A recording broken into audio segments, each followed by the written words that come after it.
राष्ट्रवादी काँग्रेस पक्षाचा 26वा वर्धापन दिन आज पुण्यात साजरा होतोय। यानिमित्त पक्षाचे अध्यक्ष अजित पवार आणि राष्ट्रवादी काँग्रेस शरदचंद्र पवार पक्षाकडून जोरदार शक्ती प्रदर्शन करण्यात येते।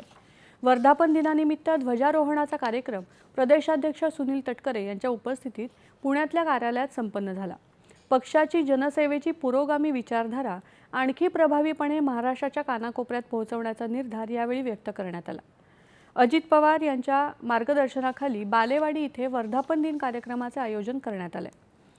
गेल्या 26 वर्षात सत्ताधारी आणि विरोधी पक्ष अशा दोन्ही भूमिका बजावत देशासह महाराष्ट्राच्या राजकारणात तसंच राज्यकारभारातही भरीव योगदानासह नवी कलाटणी दिली। आज वर्धापन दिनानिमित्त येणाऱ्या काळातही भारतासह महाराष्ट्राच्या सर्वांगीण विकासाला नवीन आयाम देण्याचा प्रबळ निर्धार करत शाश्वत भविष्याकडे वाटचाल करण्याचा संकल्प करण्याचं आवाहन अजित पवार यांनी कार्यकर्त्यांना शुभेच्छा देताना केलं आहे। राष्ट्रवादी काँग्रेस शरदचंद्र पवार पक्षाचा वर्धापन दिवस बालगंधर्व रंगमंदिरात होतोय।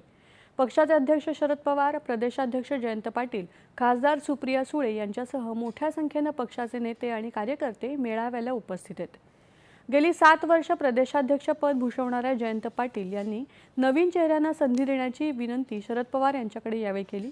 पक्षाला पुढे जाऊन जनहिताची अनेक कामं करायची आहेत, त्यामुळे पवारांनी नवीन चेहऱ्यांना संधी देऊन आपल्याला पदमुक्त करण्याचा सुतोवाच जयंत पाटील यांनी यावेळी केला।